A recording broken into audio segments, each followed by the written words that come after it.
Hello guys, welcome back to my channel. তোমরা সবাই কেমন আছো? আশা করি সবাই ভালো আছো, আর আমিও খুব ভালো আছি। দেখো, আমি কিন্তু আবার একটা ভিডিও শুরু করে দিয়েছি। আর ভিডিও শুরু করার আগেই তোমাদের একটা কথা বলি, সেটা হচ্ছে মানুষের জীবনে কিছু স্বপ্ন থাকে। তেমনভাবে আমারও স্বপ্ন আছে। মানুষের কিন্তু বড় হোক ছোট হোক স্বপ্ন থাকে, যেমন ডক্টর হওয়া, ইঞ্জিনিয়ার হওয়া, ব্যারিস্টার হওয়া, অনেক কিছু স্বপ্ন থাকে।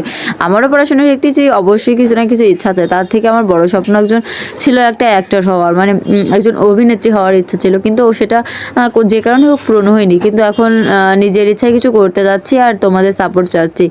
আর তোমরা সাপোর্ট করলে আমি আমার স্বপ্নটা হোক, ইচ্ছাটাও পূরণ করতে পারবো। সো দেখো, আজকের ভিডিওটা হচ্ছে নুডলস রান্না করছিলাম, সেটাই তোমাদের সাথে শেয়ার করবো। আজকে নুডলস রান্না করার জন্য কিন্তু প্রথম কড়াইতে কিন্তু তেল গরম করলাম। তেল গরম করার পরে কিন্তু আমি আমি যেহেতু নুডলসের সবজি ইউজ করি, ওই জন্য কিছু সবজি ভেজে নেবো। তার জন্য ফার্স্টে একটু আলুটা ভেজে নিলাম, মিডিয়াম করে ভেজে নিলাম। তারপরে কিন্তু আলুর ভিতরে পেঁয়াজ আর কাঁচামরিচ কুচিগুলো দিয়ে দিতাম। আর পেঁয়াজ কাঁচামরিচ কুচি দিয়ে কিন্তু আমি যখন একটু নরম হয়ে আসে তখন কিন্তু টমেটো কুচিটা দিয়ে দিচ্ছি। যেহেতু টমেটো টক আর আমি কিন্তু কাঁচা টমেটোটা ইউজ করছি। এইগুলো কিন্তু একসাথে ভেজে নেওয়ার পরে কিন্তু আমি যেহেতু নুডলসের ডিম দেবো, সেহেতু কিন্তু আমি নুডলসের ডিমটা দিয়ে দিলাম। নুডলসের ডিমটা দেওয়ার পরে কিন্তু আমি মানে ভেজে নিয়ে খুব সুন্দর করে মানে একদম শেষ পর্যন্ত ভেজে নিয়ে কিন্তু আমি রেখে দিলাম।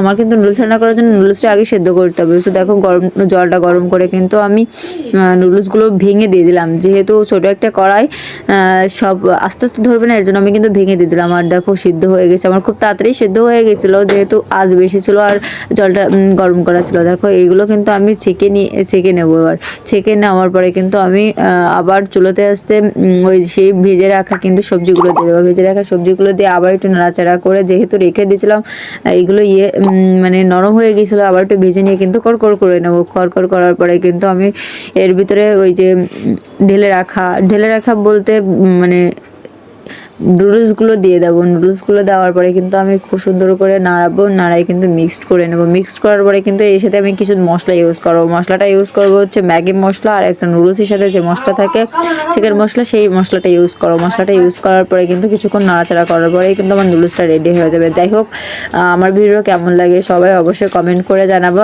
আর এরকম আরও ভিডিও কি আমি অনেক ধরনের ভিডিও করি, যেহেতু এই ভিডিওগুলো পেতে অবশ্যই চ্যানেলটা সাবস্ক্রাইব করবা। আর কেমন হচ্ছে অবশ্যই তোমাদের লাস্টে আমি খেয়ে অবশ্যই দেখাবো। আমি কিন্তু অন্য কারোর তো দেখাই না, আমি নিজে রান্না করে নিজে রিভিউ দিই। যাই হোক, নিজের রান্না খেয়ে নিজে প্রশংসা না করাই বেটার। আর কার কেমন আমার ভিডিও ভালো লাগে অবশ্যই কমেন্ট করে জানাবা। Thank you so much everyone.